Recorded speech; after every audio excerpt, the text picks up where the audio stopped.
Hello बच्चों, नमस्कार। चलिए, आज के इस वीडियो में आपका बहुत बहुत स्वागत है, अभिनंदन है ना।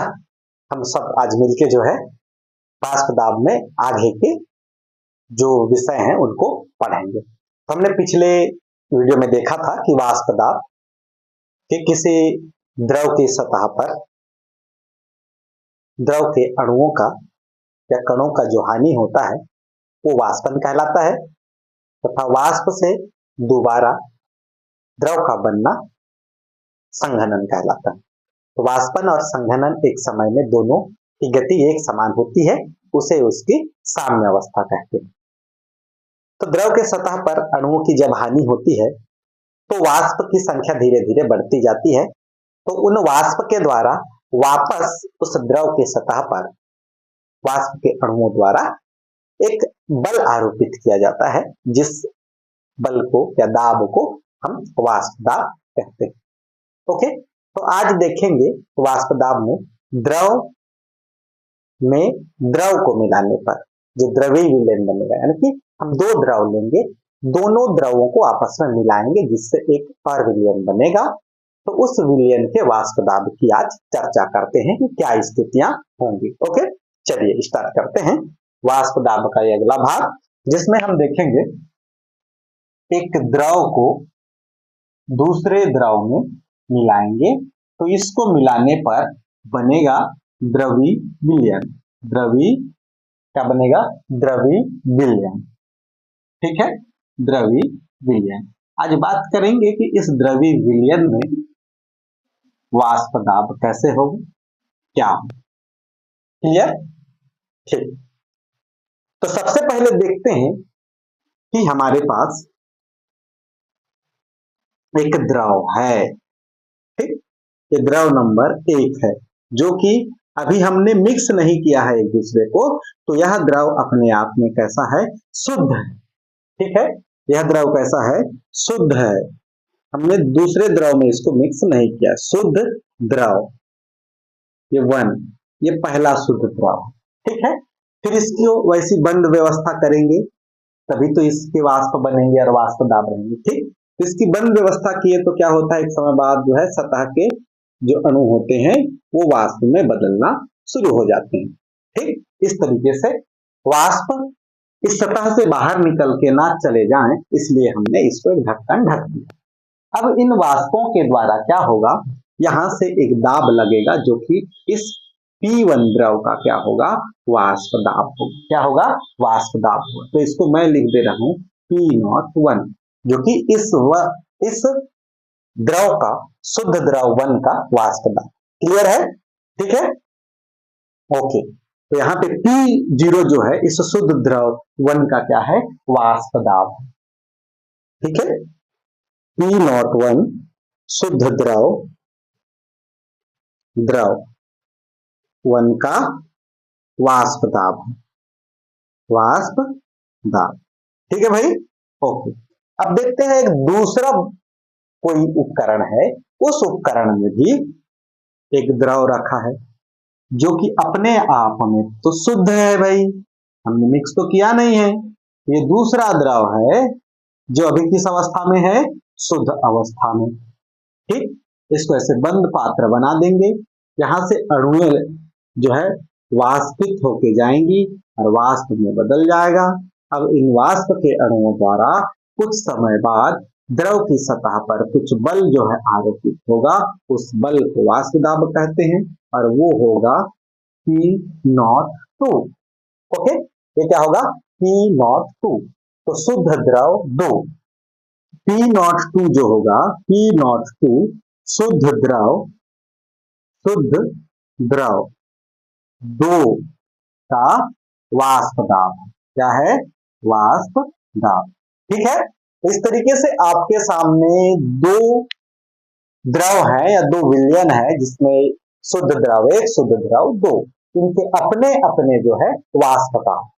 ठीक, अब क्या करते हैं, चलो इसको मानते हैं इस कलर में, शुद्ध द्रव दूसरा जो है इस कलर। ठीक है, अब क्या करेंगे, दोनों द्रवों को लेकर आपस में मिलाते, दोनों द्रवों को हमने आपस में मिला दिया। जब दोनों द्रवों को आपस में मिला देंगे तो ये बन जाएंगे इस तरीके से, है ना। अब ये जो द्रव होगा, इस द्रव में इन दोनों के जो है, दोनों शुद्ध द्रवों के पार्ट्स होंगे। द्रव 1 का भी होगा यहाँ पे, द्रव 2 का भी होगा।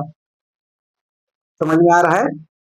द्रव 1 का भी होगा उसमें, और क्या होगा, द्रव 2 का भी होगा। दोनों विलयनों के पार्ट्स जो है यहाँ पे उपस्थित होंगे। ठीक है, देख रहे हैं, तो द्रव 2, द्रव 1 दोनों के जो है यहाँ पे उपस्थित। तो इसके सतह पर अणुओं की बात करें तो सतह पर जो दो अणु होंगी वो भी दोनों अणुओं के, तो दोनों द्रवों के अणुएं सतह पर उपस्थित होंगी। ओके, इस तरीके से, है ना, दोनों द्रव के अणु सतह पर होंगे। अब क्या करना है भाई, इसकी व्यवस्था करनी है, इसको बंद कर देना। इसको क्या करना है, बंद करना। बंद करेंगे तो अब क्या होगा, थोड़े समय बाद देखो, इसको हमने क्या किया, विलयन बनाया, दोनों का मिश्रण से एक विलयन बना, है ना। दोनों को हमने मिलाया तो क्या बना है, एक विलयन बना। ठीक, तो इसके सतह का भी हानि होगा तो इसके वाष्प बनेंगे। तो विलयन 2 है, इस विलयन 2 के भी वाष्प यहाँ पे आएंगे, है ना। विलयन शुद्ध द्रव फर्स्ट था, उसके भी वाष्प यहाँ पर होंगे। ओके, इस तरीके से जो शुद्ध द्रव 2 के वाष्प दाब जो होंगे वो ये है, शुद्ध द्रव 2 के वाष्प दाब जो होंगे ये हो जाएंगे क्या, P2, है ना। अब यहाँ पे जो शुद्ध द्रव ए था, उसके भी वाष्प दाब हो, वो होंगे क्या, P1, है ना। ये समझ आ रहा है ना, क्योंकि यहाँ पे दोनों मिक्स है। अब दोनों के जो दाब जो है वो बाहर निकल के आएंगे। ठीक है भाई, दोनों के दाब क्या होंगे, बाहर निकल के आएंगे। ठीक, देखो यहाँ पर जो P1 है वो द्रव 1 का, देखो इस विलयन का दाब बनाने के लिए P भी उत्तरदायी है, P2 भी उत्तरदायी है। ठीक, तो P1 जो द्रव है, P1 द्रव, है ना, P1 जो है वो द्रव ए का आंशिक वाष्प दाब है। इसको बनाने में दोनों के अंश हैं, तो कुछ आंशिक वाष्प दाब P1 का होगा, कुछ आंशिक वाष्प दाब P2 का होगा। ठीक, P1 जो है यह द्रव 1 का आंशिक वाष्प दाब, क्या है, आंशिक वाष्प दाब, वाष्प दाब। ठीक, वही जो P2 है यह द्रव, जो शुद्ध द्रव है ना, उस 2 का आंशिक वाष्प दाब है।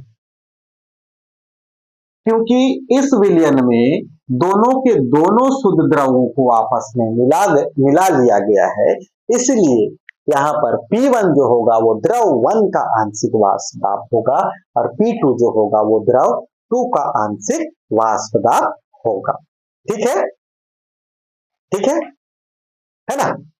तो इसको आप ऐसे समझ सकते हैं कि ये विलयन जो बना है, इसमें विलयन ए और विलयन 2, इसमें दो अवयव हैं, ए और बी, है ना, और दोनों के वाष्प दाब जो है इसमें उपस्थित है।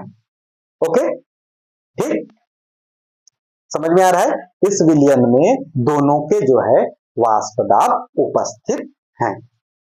ठीक है, ओके, यहां तक समझ में आ गया, ये समझ में आया। P1 जो है द्रव 1 का आंशिक वाष्प दाब, P2 जो है द्रव 2 का आंशिक वाष्प दाब। शुद्ध द्रव 1 ये है, शुद्ध द्रव 2 ये है, दोनों को आपस में हमने मिलाया तो एक विलयन बनाया।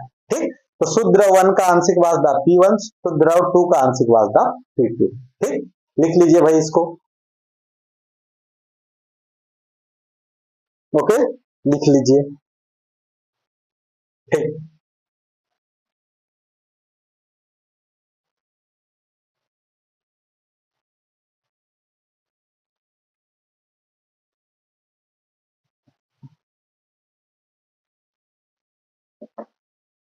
तो द्रव द्रव विलयों का वाष्प दाब, द्रव द्रव विलयनों का वाष्प दाब, द्रव द्रव विलयनों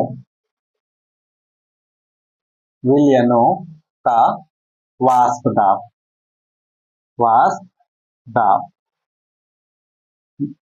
जो विलयन देखे हमने द्रव द्रव, ठीक।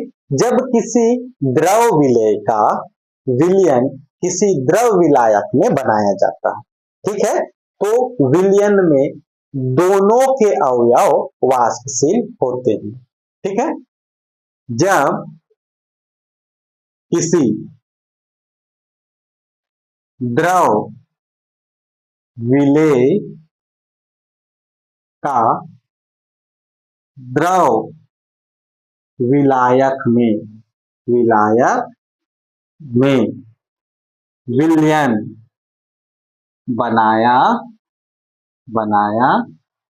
जाता है, तो दोनों वाष्पशील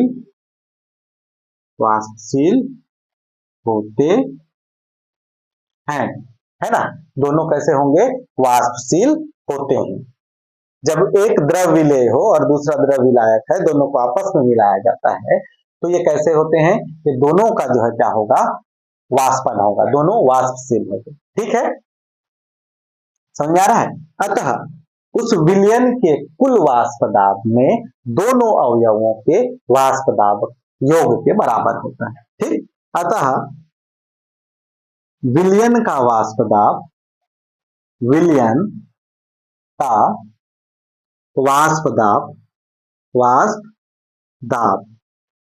दोनों अवयवों के वाष्प दाब के योगफल के बराबर होता है ना, बराबर होता है। दोनों विलयनों के योग के बराबर होता है, ठीक है।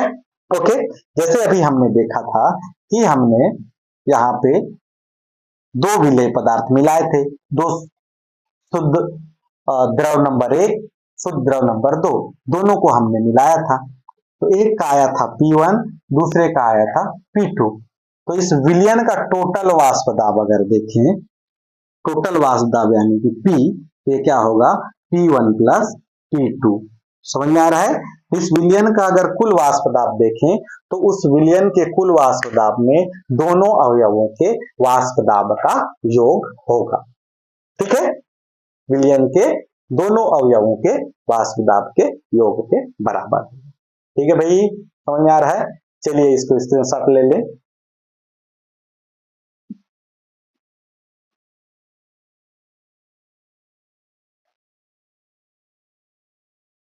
ठीक, चलो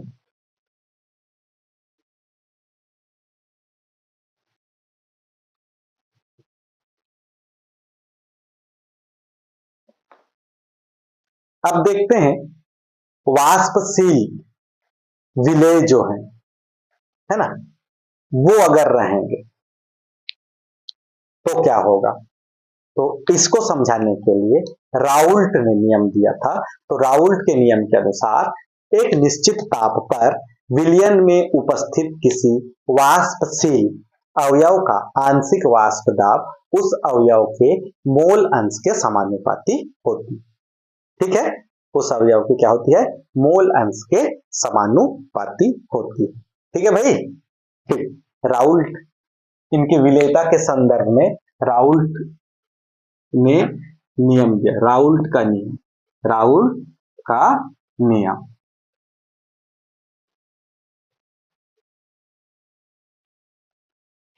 ये क्या कहता है कि एक निश्चित ताप पर विलयन में उपस्थित एक निश्चित ताप पर विलयन में उपस्थित किसी एक निश्चित ताप पर विलयन में उपस्थित किसी, है ना, उपस्थित किसी वाष्पशील द्रव का आंशिक वाष्प दाब, वाष्पशील द्रव का आंशिक वाष्प दाब, आंशिक वाष्प दाब, द्रव का आंशिक वाष्प दाब उस अवयव के मोल अंश के समानुपाती है, उस अवयव के मोल अंश के समानुपाती होती है।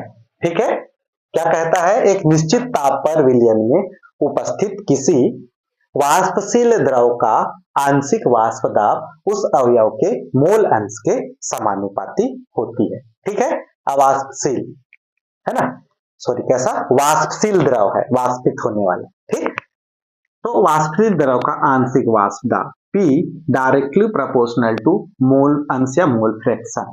ठीक, अब यहाँ पे P को बराबर के चिन्ह को हटाएंगे तो एक नियतांक का गुणा होगा जो है K, और इधर X है ना, एक नियतांक का गुणा होगा, तो P इक्वल टू के